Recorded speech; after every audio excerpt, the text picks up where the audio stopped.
തെരഞ്ഞെടുപ്പിനകത്ത് അവതരിപ്പിക്കാൻ തീരുമാനിച്ച കനകൂലു നിർദ്ദേശങ്ങൾ തെരഞ്ഞെടുപ്പ് വളരെ പെട്ടെന്ന് നടന്നതുകൊണ്ട് നടപ്പിലാക്കാൻ പറ്റാതെ വന്ന സാഹചര്യത്തിൽ കനകൂലു സംഭാവന ചെയ്തു പോയിട്ടുള്ള നിർദ്ദേശങ്ങൾ തെരഞ്ഞെടുപ്പിന് ശേഷം വോട്ടെണ്ണുന്നതിനിടയിൽ പരീക്ഷിച്ച് കളയാം എന്നാണ് ചിലർ കരുതുന്നതെങ്കിൽ ആ കനകൂലു സിദ്ധാന്തം അങ്ങ് കയ്യിൽ വെച്ചാൽ മതി എന്ന് ജനാധിപത്യ ബോധമുള്ള കേരളത്തിലെ മനുഷ്യർ പറയുന്ന ഒരു കാലത്തേക്ക് ഇതിൻ്റെ ഉത്തരവാദികൾ പോകേണ്ടി വരും.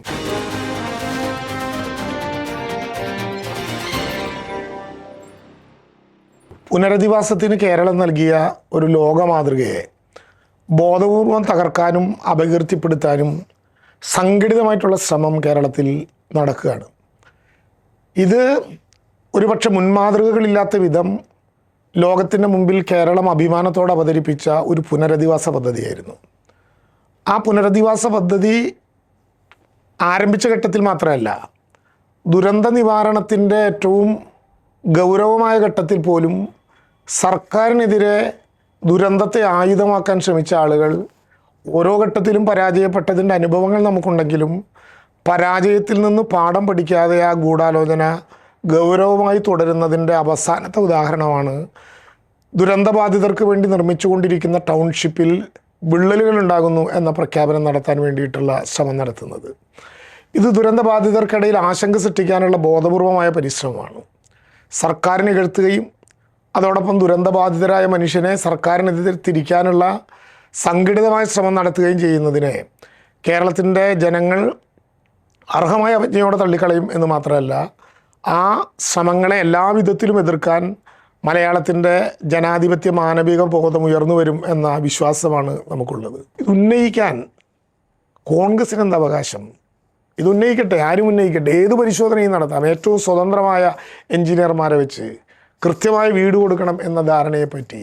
എന്നാൽ മന്ത്രിക്കെതിരായ ആരോപണം ഉന്നയിക്കാനും മന്ത്രി കൂലിപ്പണിക്കാരനാണെന്ന് പറയാനും തൃശ്ശൂരിൽ നിന്നൊരു പണിക്കാരനെ കിട്ടിയെന്ന് ആക്രോശിക്കാനും ചിലർ കാണിക്കുന്ന ആവേശമുണ്ടല്ലോ. കൂലിപ്പണിക്കാരൻ എന്ന വാക്കൊക്കെ പ്രയോഗിക്കുമ്പോൾ സന്തോഷത്തോടു കൂടി അഭിമാനത്തോടു കൂടി ഒരു അവാർഡ് ലഭ്യമായ കരുത്തോടെ അത് ഏറ്റെടുക്കുന്ന ആളാണ് ഞാൻ. കാരണം ഈ MN സ്മാരകത്തിലെ അകമുറിയിൽ നിന്ന് എന്നെ മന്ത്രിയായി പാർട്ടി നിശ്ചയിച്ച് താഴത്തേക്ക് ഇറങ്ങിപ്പോയി 5 വർഷക്കാലം ഏറെ സംതൃപ്തിയോടെ ആ ചുമതലകൾ നിർവഹിച്ച് തിരിച്ചു വന്നപ്പോൾ ഞാൻ എല്ലാവരോടും പറഞ്ഞതുപോലെ മുതലാളി രാജൻ എന്ന പേരല്ല കേട്ടത്, തൊഴിലാളിയായ രാജൻ എന്ന പേരാണ്. അതെൻ്റെ വർഗത്തിൻ്റെയും എൻ്റെ പാർട്ടിയുടെയും അടിസ്ഥാനപരമായിട്ടുള്ള അഭിമാനകരമായിട്ടുള്ള ചിഹ്നമാണെന്നുള്ളത് കൊണ്ട് ആ തൊഴിലാളി വർഗ സംസ്കാരത്തെ ഹൃദയത്തിൽ ഏറ്റുവാങ്ങുന്നൊരു പാർട്ടിയുടെ നേതാവെന്ന നിലയിൽ അവരുടെ ഈ ആക്ഷേപങ്ങളെ ഞാൻ ആത്മാഭിമാനത്തോടെ കാണുന്നുണ്ട്. പക്ഷേ കൂലിപ്പണിക്കാരനെക്കുറിച്ച് അവരുടെ സങ്കല്പം എന്താണെന്ന് തങ്ങളുടെ കയ്യിൽ അളവുകൾ പോലും കൊണ്ട് ജനങ്ങൾ വിലയിരുത്തും. ഇവിടെ മറുപടി പറയാൻ ഞങ്ങളെയും ഈ കേരളത്തിലെ മനുഷ്യരെയും അവർ നിർമ്മിച്ച ലോകത്തിൽ ഇതുവരെ മാതൃകയില്ലാത്ത ഒരു പുതിയ നഗരത്തെയും ആക്ഷേപശരങ്ങൾ കൊണ്ടും അസത്യ പ്രസ്താവനകൾ കൊണ്ടും നുണകൾ കൊണ്ടും ആക്രമിക്കാൻ ശ്രമിക്കുമ്പോൾ കോൺഗ്രസ് മറച്ചു വയ്ക്കുന്ന കാര്യങ്ങൾ എന്തൊക്കെയാണ്? എവിടെയാണ് കോൺഗ്രസ് പറഞ്ഞ വീടുകൾ നിർമ്മിക്കപ്പെട്ടത്? ആ വീടുകൾ നിർമ്മിക്കാൻ പറ്റാതെ പോയത് സർക്കാർ സ്ഥലം തരാത്തത് കൊണ്ടാണ് എന്ന ഏറ്റവും തെറ്റായൊരു നുണ പ്രചരിപ്പിക്കുകയാണ്. എന്നാണ് സർക്കാരിനോട് അത് ആവശ്യപ്പെട്ടത്? പറയട്ടെ ബന്ധപ്പെട്ട പ്രതിപക്ഷ നേതാവടക്കം. അത് ഏത് രേഖാപ്രകാരമാണ് ആവശ്യപ്പെട്ടത്? ആരോടാണ് ആവശ്യപ്പെട്ടത്? എന്താണ് മറുപടി കിട്ടിയത്? ജനുവരി ആദ്യ ദിവസം തന്നെ ഇതുമായി ബന്ധപ്പെട്ട് ജനുവരി 1 മുഖ്യമന്ത്രി വിളിച്ചു ചേർത്ത യോഗത്തിൽ ആദ്യം മുഖ്യമന്ത്രിയുടെ മുറിക്കകത്ത് ചേംബറിനകത്ത് പ്രതിപക്ഷ നേതാവും ഉപനേതാവും ബഹുമാനപ്പെട്ട മുഖ്യമന്ത്രിയും ഞാനും കൂടിയാണ് പരസ്പര ആശയവിനിമയം നടത്തിയത്. അന്ന് ഒറ്റ നഗരമാണ് ഞങ്ങൾ എടുക്കുന്നത് എന്ന് പറഞ്ഞു. ആ യോഗത്തിൽ വെച്ച് സ്പോൺസർമാരായ ആളുകൾ ഇവരുൾപ്പെടെ വിവിധ രാഷ്ട്രീയ കക്ഷികൾ ഉൾപ്പെടെ ഞങ്ങൾക്ക് പ്രത്യേകമായ സ്ഥലം അനുവദിച്ചു തരുമോ എന്ന് ചോദിച്ചു. അങ്ങനെ അനുവദിക്കപ്പെട്ടാൽ അത് ഓരോ പ്രസ്ഥാനത്തിൻ്റെയും ഓരോ വിഭാഗത്തിൻ്റെയും കോർണറുകളായി മാറും എന്നുള്ളത് കൊണ്ട് അങ്ങനെ ചെയ്യരുത് എന്ന് ഞങ്ങൾ നിർദ്ദേശിച്ചു. അത് പൊതുവായി ആ യോഗം ഏറ്റുവാങ്ങി. സ്ഥലം കിട്ടിയാൽ ഞങ്ങൾ പണിയുകയല്ലേ നല്ലത് എന്ന് ചോദിച്ചു. സുനാമിയുടെ ഉദാഹരണം ചൂണ്ടിക്കാണിച്ച് അങ്ങനെ നിർമ്മിക്കുന്നത് ഗുണകരമായിരിക്കില്ല എന്ന അഭിപ്രായം ഞങ്ങൾ രേഖപ്പെടുത്തി. അതെല്ലാം ആ യോഗം അംഗീകരിച്ചു. ഒരാളോടും വാക്കു പറഞ്ഞിട്ടില്ല സ്ഥലം കൊടുക്കാമെന്ന്. ഒരാളും ഞങ്ങളോട് ആവശ്യപ്പെട്ടിട്ടുമില്ല സ്ഥലം കൊടുക്കണമെന്ന്. സർക്കാർ തന്നെ റവന്യൂ ഭൂമി ഇല്ലാത്തത് കൊണ്ട് കേസ് നടത്തി പണം കൊടുത്ത് 8 മാസക്കാലത്തോളം കോടതി വ്യവഹാരങ്ങൾ നടത്തി ഏറ്റുവാങ്ങിയ ഭൂമിയാണത്. ഇനി അങ്ങനെ സ്ഥലം കൊടുത്താൽ അങ്ങനെ സ്ഥലം കോൺഗ്രസ്സിന് കൊടുത്തിരുന്നെങ്കിൽ, കോൺഗ്രസ് ഇതുവരെ ആവശ്യപ്പെട്ടിട്ടില്ല, കോൺഗ്രസിനോട് വാക്ക് പറഞ്ഞിട്ടില്ല, കൊടുത്തിരുന്നെങ്കിൽ ഈ കയ്യിലുള്ള 6 കോടിക്ക് എത്ര വീട് പണിയാൻ പറ്റും കോൺഗ്രസ്സിന് എന്നുകൂടി കൂട്ടി നോക്കിയോ? വേണ്ട. അന്ന് മുസ്ലിം ലീഗ് ഈ ആവശ്യം ഉന്നയിക്കപ്പെട്ട ഘട്ടത്തിൽ ഒരുമിച്ചൊരു നഗരമാണെന്ന് പറഞ്ഞപ്പോൾ അവർ കൂടി ആലോചിച്ച് ഞങ്ങളൊരു സ്ഥലം മേടിച്ച് വീട് പണിയുകയാണെന്ന് പ്രഖ്യാപിച്ചു. ഞങ്ങൾ പറഞ്ഞു ഞങ്ങൾ സ്ഥലം തരാൻ ഉദ്ദേശിക്കുന്നില്ല. അന്ന് എന്തേ കോൺഗ്രസ് മേടിക്കാഞ്ഞത്? അന്നും ഈ പണം കയ്യിലുണ്ടല്ലോ. ഇപ്പോൾ മേടിച്ചത് എത്രയാണ്? 3.5 ഏക്കർ ഭൂമിയാണ്. ആ 3.5 ഏക്കർ ഭൂമിയുടെ കൂട്ടത്തിൽ 1.5 ഏക്കർ കൂടി വേറൊരു സ്ഥലത്ത് മേടിച്ചു എന്ന് പറയുന്നു. ഇരിക്കട്ടെ, 5 ഏക്കർ ഭൂമിയിൽ റോഡിൻ്റെ ഉൾപ്പെടെ സ്ഥലം വിട്ട് കഴിഞ്ഞാൽ എത്ര വീട് നിർമ്മിക്കാനുള്ള ഭൂമി അതിനകത്തുണ്ടാകും എന്ന് എന്തെങ്കിലും ധാരണ കോൺഗ്രസിനുണ്ടോ? 130 വീട് അവിടെ നിർമ്മിക്കാൻ തീരുമാനിച്ചാൽ 5 ഏക്കറിൽ 130 വീട് നിർമ്മിച്ചാൽ എത്ര സെൻറ്റ് ഓരോരുത്തർക്കും കിട്ടും എന്ന് നിങ്ങൾ നോക്കിയിട്ടുണ്ടോ? 2 വീടുകൾ തമ്മിലുള്ള അകലം കൂടി വിട്ടാൽ എങ്ങനെ 130 വീട് പണിയും എന്നതിന് ഉത്തരവുണ്ടോ? കോൺഗ്രസ് ഇരുട്ടിൽ തപ്പുന്നതിന് ലോകത്തിൻ്റെ മുമ്പിൽ കേരളം അവതരിപ്പിച്ച മഹത്തായൊരു മാതൃകയെ അപഹസിക്കുന്നത് എന്തിനാണ്? കേരളത്തിൻ്റെ ദുരന്തബാധിതരായ ആളുകൾക്ക് വേണ്ടി നിർമ്മിക്കാൻ പോകുന്ന തങ്ങളുടെ വീടുകളുടെ നിർമ്മാണത്തിൻ്റെ തറക്കല്ലിട്ടത് ബഹുമാനപ്പെട്ട ഇന്ത്യയിലെ പ്രതിപക്ഷ നേതാവ് ശ്രീ രാഹുൽ ഗാന്ധിയാണ്. രാഹുൽ ഗാന്ധി തറക്കല്ലിടുമ്പോഴോ, രാഹുൽ ഗാന്ധി തറക്കല്ലിട്ട് 52 ദിവസം പിന്നിടുമ്പോഴോ UDF തന്നെ ഭരിക്കുന്ന മേപ്പാടി ഗ്രാമപഞ്ചായത്തിൽ ഒരു സാങ്ഷന് വേണ്ടിയിട്ടുള്ള അപേക്ഷ പോലും കോൺഗ്രസ്സോ ബന്ധപ്പെട്ടവരോ കൊടുത്തിട്ടില്ല എന്ന് ആർക്കാണ് അറിയാത്തത്? ഒരു വീട് നിർമ്മിക്കുമ്പോൾ ആ വീടിൻ്റെ സകല പണികളും കഴിഞ്ഞ് കൊടുക്കണം എന്ന് വാദിക്കുന്ന കോൺഗ്രസ് ഒരു പുതിയ കെട്ടിടം പണിയുമ്പോൾ ഏറ്റവും ചുരുങ്ങിയത് ആ കെട്ടിടത്തിൻ്റെ പ്ലാൻ അപ്രൂവലെങ്കിലും മേടിക്കണം എന്ന യാഥാർത്ഥ്യത്തിൽ നിന്നാണോ ഇതെല്ലാം പറയാൻ വേണ്ടി തീരുമാനിക്കുന്നത്? ജനം കോൺഗ്രസിനോട് ചോദിക്കും, ഞങ്ങൾ ചോദിക്കുന്നില്ല. ഞങ്ങൾ എത്ര പണം നിങ്ങൾക്ക് കിട്ടിയെന്ന് ചോദിക്കുന്നില്ല. പക്ഷേ അതിൽ പണം കൊടുത്തവർ ചോദിക്കില്ലേ? നാളെ എന്ത് സമാധാനം പറയും? അതുകൊണ്ട് ആ അപമാനകരമായ വസ്തുതയെ മറച്ചു വയ്ക്കാൻ വളരെ ബോധപൂർവം വ്യക്തിപരമായി അപഹസിച്ചും കേരളത്തിലെ ലോകത്തിന് തന്നെ മാതൃകയായിട്ടുള്ളൊരു നിർമ്മാണ പ്രവർത്തനത്തെ ജനങ്ങളുടെ മുമ്പിൽ ആക്ഷേപിക്കാൻ വേണ്ടി വിട്ടുകൊടുത്തും ഇത്തരത്തിലുള്ള അപഹാസ്യമായിട്ടുള്ള ശ്രമങ്ങളെ അർഹിക്കുന്ന വിധത്തിൽ തന്നെ കേരളം കാണുകയും പ്രതികരിക്കുകയും ചെയ്യും. മറുപടി പറഞ്ഞേ മതിയാകൂ. പിരിച്ച പണം എവിടെ? നിർമ്മിക്കാൻ പറഞ്ഞ വീട് എവിടെ? ആ വീട് കിട്ടുമെന്ന് വാഗ്ദാനം പ്രതീക്ഷിച്ചു 15 ലക്ഷം രൂപ മേടിച്ചു തിരിച്ചു പോയവരുടെ ജീവിതം എവിടെ? അവരിപ്പോൾ എവിടെ താമസിക്കുന്നു? ഈ വീടുകൾ കൈമാറിക്കഴിഞ്ഞാൽ പിന്നെ അവർക്ക് വാടക കൊടുക്കാൻ ഏതെങ്കിലും വിധത്തിലുള്ള സാധ്യത നമ്മുടെ മുമ്പിലുണ്ടാകുമോ? എത്ര പേരെ നിങ്ങൾ വഴിയാധാരമാക്കി? ഇതിനെല്ലാം പൊതുസമൂഹത്തിനോട് മുമ്പിലൂടെ മാപ്പ് പറയേണ്ടി വരും, ഉത്തരം കൊടുക്കേണ്ടി വരും.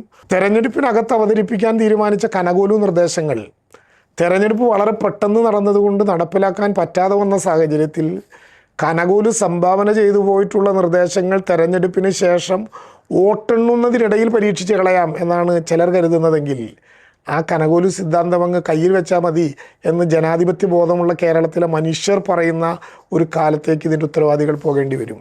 2024 ജൂലൈ 30 ഒരുപക്ഷെ നാം തീരെ നനച്ചിരിക്കാത്ത ഒരു ഘട്ടത്തിൽ മുണ്ടക്കയും ചൂരൽമലയും അട്ടാമലയും ആറാമലയും പുഞ്ചിരിമുറ്റവും ഒക്കെ ഉൾപ്പെടുന്ന ഒരു പ്രദേശത്തെ 298 മനുഷ്യരുടെ ജീവിതങ്ങളെ എന്നേക്കുമായി ഇല്ലായ്മ ചെയ്ത പുന്നപ്പുഴയുടെ ഓരത്തുണ്ടായ ഒരു ദുരന്തം ആദ്യഘട്ടം മുതൽ വിവാദത്തിന് വിധേയമാക്കുന്നതിൻ്റെ പിന്നിൽ അജണ്ട എന്താണ് എന്ന് ജനാധിപത്യ കേരളം ചർച്ച ചെയ്യേണ്ട ഘട്ടമായി.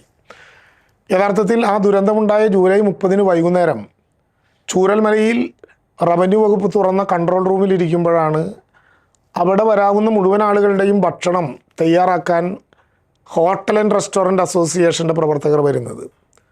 അവർക്ക് വേണ്ടി മേപ്പാടിയിലെ പോളിടെക്നിക് അനുവദിക്കുകയും പക്ഷേ അവിടെ കൊടുക്കുന്ന ഭക്ഷണം കൃത്യമായ സുരക്ഷയോടെ ഫുഡ് സേഫ്റ്റി നിയന്ത്രണങ്ങളോടെ തന്നെ കൊടുക്കണം എന്ന് നിർബന്ധപൂർവ്വം അറിയിക്കുകയും ചെയ്തു. അത് ഏറ്റവും വൃത്തിയായി ഏറ്റവും കൃത്യമായി കൊടുക്കുന്നതിനിടയിൽ ചൂരൽമലയിൽ വിതരണം ചെയ്ത ബ്രെഡ് പൂത്തു എന്ന തെറ്റായൊരു വാർത്ത നാട് മുഴുവൻ പ്രചരിപ്പിക്കാൻ ഒരു സംഘം ആളുകൾ നേതൃത്വം നൽകി. ആളുകൾ ആരാണ് എന്ന് കേരളത്തിന് പറഞ്ഞു പറയേണ്ട കാര്യമില്ല. അന്നത്തെ യൂത്ത് കോൺഗ്രസിൻ്റെ സംസ്ഥാന പ്രസിഡന്റ് അടക്കം. എന്തായിരുന്നു അതിൻ്റെ ലക്ഷ്യം? എത്ര പേരാണ് വിദേശത്ത് നിന്ന് നിങ്ങൾക്ക് ഭക്ഷണം കൊടുക്കാൻ ഏതെങ്കിലും വിധത്തിലുള്ള പ്രതിസന്ധി ഉണ്ടെങ്കിൽ ഞങ്ങൾ സഹായിക്കാം എന്ന് പറഞ്ഞ് വിളിച്ചത്? കേണുകൊണ്ടാണ് ലോക മലയാളം ആ വാർത്ത കണ്ടത്. എന്നാൽ അവിടെ അങ്ങനെ ഒരു ബ്രെഡും കേരളത്തിലെ ഗവൺമെൻറ്റിൻ്റെയോ ജില്ലാ ഭരണകൂടത്തിൻ്റെയോ അനുവാദത്തോടെ ഏതെങ്കിലും ഏജൻസികളോ വിതരണം ചെയ്തതല്ല. കൊടുക്കാത്ത ബ്രെഡ് പൂക്കുന്നത് എങ്ങനെയാണ് എന്ന് കണ്ട സ്ഥലമാണ് ചൂരന്മല. ദുഃഖത്തോടെ അല്ലാതെ ഈ വാർത്ത വിശദീകരിക്കാനാകില്ല. ഇവർ അപമാനിക്കാൻ ശ്രമിച്ചത് കേരളത്തിലെ ഇടതുപക്ഷ ജനാധിപത്യ മുന്നണി സർക്കാരിനെയല്ല, ലോകം പുകഴ്ത്തിയ ദുരന്ത നിവാരണ ഘട്ടത്തിൻ്റെ ഒരു കേരള മോഡലിനെയാണ്. കേരളത്തിൻ്റെ നന്മകളെയാണ് തകർക്കാൻ ശ്രമിച്ചത്. അതുമുതൽ ഇതുവരെ നടത്തിയിട്ടുള്ള അത്യന്തം അപരിഷ്കൃതമായിട്ടുള്ള നുണപ്രചരണങ്ങളുടെ ഒരു ഘോഷയാത്ര തന്നെയുണ്ട്.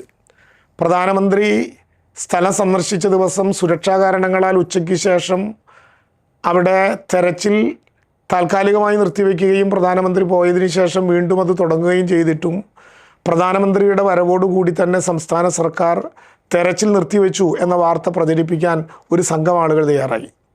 ഒരുപക്ഷെ ലോകത്ത് ഇതുവരെ കണ്ടിട്ടില്ലാത്തൊരു തെരച്ചിൽ മാതൃക അവിടെ നടക്കുകയുണ്ടായി. ദുരന്തബാധിതരെയും അവിടുത്തെ നാട്ടുകാരെയും എല്ലാം കൂടി 12ഓളം വരുന്ന ഫോഴ്സുകളുടെ അകമ്പടിയോടെ ജനകീയമായ തെരച്ചിൽ ഒരു ദുരന്ത നിവാരണ ഘട്ടത്തിൽ നടത്തപ്പെട്ട സ്ഥലമാണ് കേരളം.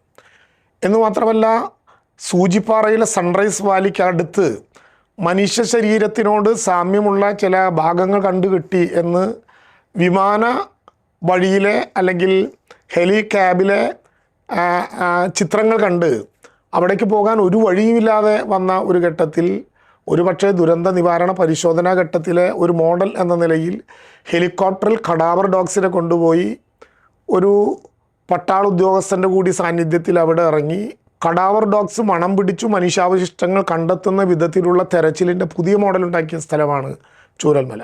അവിടെയും തീർന്നില്ല.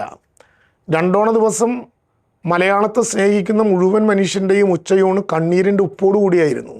കാരണം അന്നു രാവിലെ ഒരു സംഘം മാധ്യമപ്രവർത്തകർ പ്രചരിപ്പിക്കാൻ ശ്രമിക്കുകയും കേരളം ഏറ്റെടുക്കുന്ന വിധത്തിൽ കുറിക്കുകൊള്ളുന്ന വിധത്തിൽ പ്രയോഗം നടത്തിയതുമായ ഒരു കാര്യം, അവിടെ നടത്തിയിട്ടുള്ള ശവസംസ്കാര ചടങ്ങിൽ ഓരോ കുഴിക്കും 75,000 രൂപ കേന്ദ്ര ഗവൺമെൻറ്റിൽ നിന്ന് കേരളം ഏറ്റുവാങ്ങി എന്നാണ്.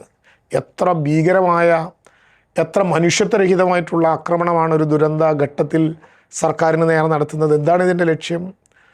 The cost involved and estimated to be എന്ന ആമുഖത്തോടു കൂടി ചെലവഴിച്ചതും ചെലവഴിക്കാൻ ഇടയുള്ളതുമായിട്ടുള്ള വിശദാംശങ്ങളെ സംബന്ധിച്ചു പ്രധാനമന്ത്രിയുടെ നിർദ്ദേശപ്രകാരം എസ്റ്റിമേറ്റ് എന്ന പേരിൽ കേരളം തയ്യാറാക്കി കൊടുത്ത നഷ്ടപരിഹാരത്തിൻ്റെ കണക്കിനെ തെറ്റായി വ്യാഖ്യാനിച്ച് 75,000 രൂപ ഒരു കുഴിക്ക് മൃതദേഹത്തിന് തലയ്ക്ക് വില പറഞ്ഞു മേടിച്ചു എന്ന് പ്രചരിപ്പിക്കാൻ ഒരു സംഘം ആളുകൾ. എത്ര ക്രൂരമായിട്ടുള്ള ഒരു ശ്രമമാണത്. അവിടുത്തെ ബറയിൽ ചടങ്ങ് ഒരു പക്ഷേ ലോകത്തിന് ഇതുവരെ കണ്ടിട്ടില്ലാത്തൊരു മോഡലാണ്. സാധാരണ ഗംഗ ഉൾപ്പെടെയുള്ള നദികളുടെ തീരത്ത് അടിഞ്ഞുകൂടപ്പെടുന്ന ആൾക്ക് തിരിച്ചറിയാൻ പറ്റാത്ത മൃതശരീരങ്ങൾ കൈകൊണ്ട് തൊടാൻ അറയ്ക്കുന്നവർ JCB കൊണ്ട് കുഴികുത്തി അതിലേക്ക് മൃതശരീരങ്ങളെ തട്ടിയിടുന്ന ചിത്രം കണ്ട് കണ്ണീരോടെ നിന്നിരുന്ന ഈ മലയാളത്തിൻ്റെ മുമ്പിൽ പേരറിയാത്ത, തിരിച്ചറിയാനാവാത്ത മൃതശരീരങ്ങൾ എല്ലാവിധ പ്രാർത്ഥനയോടുകൂടി, അത് മൃതശരീരങ്ങൾ എന്ന് പറഞ്ഞാൽ പൂർണ്ണമായ ശരീരങ്ങളല്ല, ശരീരഭാഗങ്ങൾ ഉൾപ്പെടെ ഗൂഗിൾ സല്യൂട്ട് നടത്തി, സർവമത പ്രാർത്ഥന നടത്തി, തിരിച്ചറിയാത്ത ഒരുപാട് ശരീരങ്ങളും ശരീരഭാഗങ്ങളും ബറയിൽ നടത്തിയ സ്ഥലമാണ് പുത്തുമല. ആ പുത്തുമലയിൽ ഏതെങ്കിലും വിധത്തിലുള്ള സർക്കാർ സംവിധാനങ്ങൾ മാത്രമായിരുന്നില്ല. ഓരോ കുഴിക്കും ഓരോ സർക്കാർ റവന്യൂ ജീവനക്കാരന് ചുമതലയുണ്ടെങ്കിലും അതിനോടൊപ്പം ആരുടേത് എന്നറിയാത്ത തൻ്റെ അമ്മയോ ഉമ്മയോ ഒക്കെയാകാവുന്ന ഒരു മൃതശരീരം എന്ന കണക്കിൽ ഇട്ട രാഷ്ട്രീയ പ്രസ്ഥാനങ്ങളുടെയോ യുവജന സംഘടനകളുടെയോ ടീഷർട്ട് മറയ്ക്കുന്ന PP കിറ്റിൻ്റെ മുമ്പിൽ എല്ലാവരും തുല്യരായി നിന്ന് ജാതിമത രാഷ്ട്രീയ നിറവ്യത്യാസങ്ങളില്ലാതെ ചെറുപ്പക്കാർ 10,000 പേർ ആ മൃതശരീരങ്ങളെ കൊണ്ടുപോയി സംസ്കരിച്ചപ്പോൾ പെരുമഴയത്ത് അവിടെ നിന്ന നിരവധി പേരിൽ ഒരാളാണ് ഞാൻ. ആ മൃതശരീരങ്ങൾ അടക്കിയവർക്ക് പണം പോയിട്ടൊരു കാലിച്ചായ പോലും സർക്കാർ മേടിച്ചു കൊടുത്തില്ല. സർക്കാരിൽ നിന്ന് അവർ ആഗ്രഹിച്ചില്ല. കൊടുത്ത പൊതിച്ചോറ് പോലും പകുതി കഴിച്ച് വയറ് നിറയ്ക്കാതെ ഈ പണിക്ക് ഇറങ്ങി തിരിച്ച ആ മനുഷ്യർ 2ാം ഓണത്തിൻ്റെ ദിവസം ഈ വാർത്ത കേട്ട് എത്ര തവണ ഞങ്ങളെ വിളിച്ചു, ഞങ്ങളുടെയൊക്കെ പേരിൽ നിങ്ങൾ കുഴിക്ക് പണമെഴുതിയെടുത്തോ. എത്ര ക്രൂരമായിട്ടുള്ള സർക്കാർ വിരുദ്ധതയാണത്. 36 മണിക്കൂറിനിടയിൽ ഞങ്ങൾ പലതവണ മാധ്യമ സുഹൃത്തുക്കളോട് പറയാൻ ശ്രമിച്ചു, ഇതാണ് യാഥാർത്ഥ്യം. അവരത് കേട്ടില്ല. പക്ഷേ 36 മണിക്കൂർ തീർന്ന് എല്ലാ 2 ദിവസക്കാലത്തെ ശീതീകരിക്കപ്പെട്ട ചർച്ചകൾ നടന്നതിന് ശേഷം അവർ പറഞ്ഞു, ഒരു വരിയിൽ ഞങ്ങൾക്കൊരു ചെറിയ തെറ്റുപറ്റി, അതൊരു മെമ്മോറാണ്ടമായിരുന്നു. 36 മണിക്കൂർ കേരളത്തിലെ ദുരന്ത നിവാരണ ഘട്ടത്തിൽ നിന്ന മുഴുവൻ മനുഷ്യരുടെയും ആത്മാഭിമാനത്തെ ഉടുതുണി അഴിക്കുന്നത് പോലെ ലോകത്തിൻ്റെ മുമ്പിൽ അഴിച്ചിട്ട ഈ ശ്രമങ്ങൾ എന്തിനു വേണ്ടിയായിരുന്നു? അന്നും ചർച്ചകളിൽ പങ്കെടുത്ത് ഞങ്ങൾ മേടിച്ചു എന്ന് വാദിക്കുന്നവർ വീണ്ടും ഈ വിള്ളലിൻ്റെ പിന്നിൽ. അവിടെ നാം കാണാത്ത ഒരു ലോക മാതൃകയാണ് നമ്മൾ സൃഷ്ടിക്കുന്നത്. കേരളത്തിലെ ഗവൺമെൻറ്റിന് ദുരന്ത നിവാരണത്തിൽ കിട്ടിയ പണം എവിടെയെന്ന് ചോദിച്ചാൽ കൃത്യം കണക്കുണ്ട്. ഒരു സോഷ്യൽ ഓഡിറ്റിങ്ങിന് അത് വിധേയമാക്കുകയും ചെയ്യാം.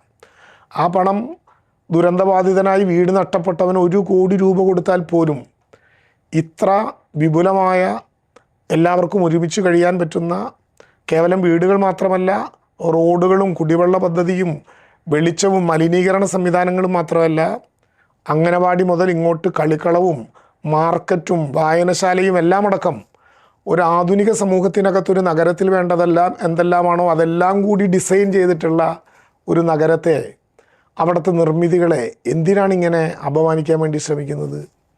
സാധാരണ നിലയിൽ ഒരു വീട് നിർമ്മിച്ച് കൈമാറുന്ന കണക്കിലല്ല അവിടെ വീടുകൾ നിർമ്മിക്കുന്നത്. സാധാരണ ഒരു വീടിന് 1-1.5 അടിയോ ഏറ്റവും കൂടിയാൽ താഴ്ചയുണ്ടാകും. എന്നാൽ അവിടെ ഉണ്ടായിരുന്ന തേയില ചെടികൾ പിഴുതെറിഞ്ഞ സ്ഥലമാണെന്നുള്ളത് കൊണ്ട് 10 അടി വരെ താഴെ പോകേണ്ടി വന്നാലും, 1.5 അടി മുതൽ 10 അടി വരെ താഴെ പോകേണ്ടി വന്നാലും ഉറപ്പായിട്ടുള്ള സ്ഥലം കണ്ടെത്തി 9 കോൺക്രീറ്റ് കാലുകൾ വാർത്ത് ഓരോന്നിനും പ്ലിന്ത് ബീമും ടെറസിൻ്റെ ബീമും പ്രത്യേകമായി നിർമ്മിച്ച് എത്ര വലിയ ദുരന്തമുണ്ടായാലും അതിനടിമപ്പെടാൻ പറ്റാത്ത വിധത്തിലുള്ള ഡിസാസ്റ്റർ എൻജിനീയറിങ്ങിനെ കൂടി സംയോജിപ്പിച്ച ഒരു നിർമ്മാണ പ്രവർത്തനം. അവിടെ സാധാരണ നിലയ്ക്ക് വീട് നിർമ്മിച്ച് പൂർത്തീകരിക്കുമ്പോൾ വീടിൻ്റെ ടെറസിൽ വെള്ളം താഴത്തിറങ്ങി പോകാതിരിക്കാനുള്ള ഒരു പ്രത്യേകമായിട്ടുള്ള വാട്ടർ പ്രൂഫിംഗ് ടെസ്റ്റ് നടത്തും. ആ ടെസ്റ്റിൻ്റെ ഭാഗമായി 24 മണിക്കൂർ വെള്ളം ഒഴിച്ചിടും. വെള്ളം ഒഴിച്ചിട്ട് സാധാരണ നിലയിൽ ഏതെങ്കിലും വിധത്തിൽ വെള്ളത്തിൻ്റെ ഒരു ചെറിയ ലീക്കേജ് ഉണ്ടായാൽ ആ ലീക്കേജ് മാറ്റിയെടുക്കാൻ വേണ്ടി ടെറസിൽ ഈ കിനിഞ്ഞ ഭാഗത്ത് പ്രത്യേകമായ ട്രീറ്റ്മെൻറ്റ്, എപ്പോക്സി ട്രീറ്റ്മെൻറ്റ് നടത്തി കിനിഞ്ഞിറങ്ങുന്നത് ഒഴിവാക്കി വീണ്ടും വാട്ടർ പ്രൂഫിങ്ങും അതിൻ്റെ മുകളിൽ കോൺക്രീറ്റിംഗ് നടത്തിയാണ് ഓരോ വീടും കൈമാറുന്നത്. എന്ന് മാത്രമല്ല, വീട് കൈമാറി കഴിഞ്ഞതിന് ശേഷം 5 വർഷക്കാലത്തേക്ക് ഡിഫക്റ്റ് ലയബിലിറ്റിയുടെ പ്രത്യേക സംരക്ഷണം കൊടുത്തുകൊണ്ട് ഓരോ വീടിനും വാറണ്ടിയുണ്ട്.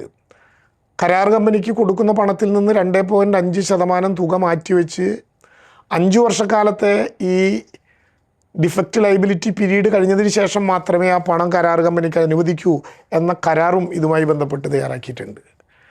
അവിടെ ഉണ്ടായ ഒരു ശ്രിങ്കേജ്, അതിന് എന്തുകൊണ്ട് നിങ്ങൾ ക്രാക്ക് എന്ന വാക്ക് ഉപയോഗിക്കുന്നില്ല? നേരത്തെ ഏതോ ഒരു ഉദ്യോഗസ്ഥൻ ശ്രിങ്കേജ് ക്രാക്ക് എന്ന് പറഞ്ഞല്ലോ എന്ന ചോദ്യമാണ് ചില മാധ്യമങ്ങൾ ചോദിക്കുന്നത്. വളരെ ഗൗരവമായി സിവിൽ നിർമ്മാണത്തിലുണ്ടായ ഒരു ക്രാക്ക്, ഒരു വിള്ളലാണോ അവിടെ ഉണ്ടായത് എന്നാണ് ബന്ധപ്പെട്ട ആളുകൾ പറയാൻ ശ്രമിച്ചതും അതൊരു അപകടത്തിലേക്ക് എത്തിക്കും എന്ന് കേട്ടതും. അങ്ങനെയാണ് അവിടെ പോകുന്നത്.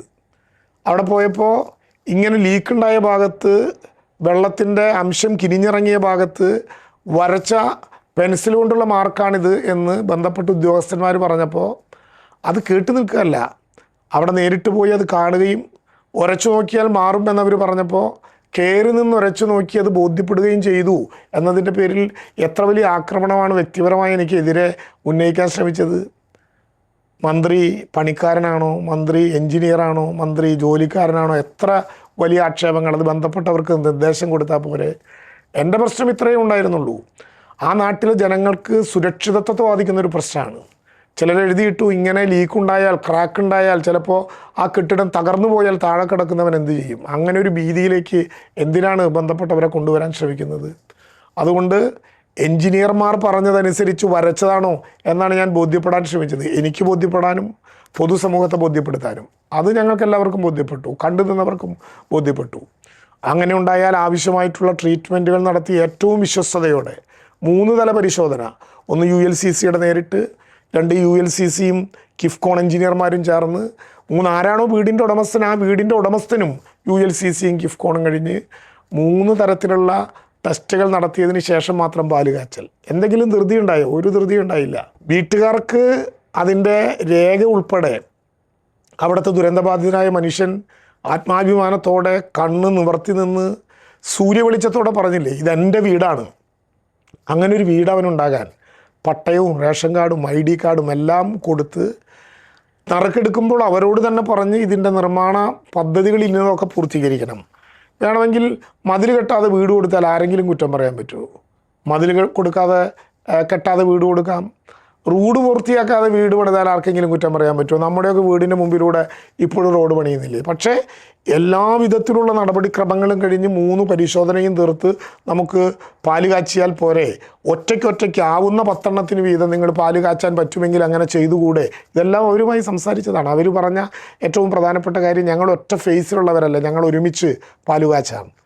അങ്ങനെ ഒരുമിച്ച് അവിടേക്ക് താമസിക്കാൻ വരും എന്ന് പറഞ്ഞതിന് നിലവിലുണ്ടായ 5 സംസ്ഥാനങ്ങളിലെ തെരഞ്ഞെടുപ്പുമായി ബന്ധപ്പെട്ട് അതത് സംസ്ഥാനങ്ങളിലെ തൊഴിലാളികൾ വോട്ട് ചെയ്യാനും അതിൻ്റെ പ്രവർത്തനങ്ങൾക്കും പോകേണ്ടി വന്നതിൽ ഒരു 15 ദിവസം ഉണ്ടായിട്ടുള്ള ഡിലേ ഒരു യാഥാർത്ഥ്യമാണെന്നും ആ ഡിലേ ജനാധിപത്യത്തിൻ്റെ ഒരു ഉത്സവത്തിൻ്റെ ഭാഗമായിട്ടുള്ളവർ പോയതാണെന്നും പറഞ്ഞാൽ അത് മനസ്സിലാക്കാനും അംഗീകരിക്കാനും പറ്റുന്ന ഒരു സ്ഥിതി കേരളത്തിലുണ്ട്. അപ്പോഴും ഉറപ്പിച്ച് ഞാൻ പറയുന്നു, അവിടെ താമസിക്കുന്നവർക്ക് ഒരു കാരണവശാലും ഏതെങ്കിലും വിധത്തിലുള്ള ഭീതി ഉണ്ടാകാതെ ഏറ്റവും സുരക്ഷിതമായിട്ടുള്ള ഭവനങ്ങളായിരിക്കും. 5 വർഷക്കാലത്തെ സിവിൽ സ്ട്രക്ചറിൻ്റെ വാറണ്ടി, 3 വർഷത്തെ ഇലക്ട്രോണിക് കണക്ഷൻ്റെ വാറണ്ടി, അതിനു പുറമേ അവിടെ ഉപയോഗിക്കുന്ന പെയിൻ്റ് അടക്കം എല്ലാത്തിനും 7 കൊല്ലം മുതൽ 20 വർഷം വരെയുള്ള ഗ്യാരണ്ടി.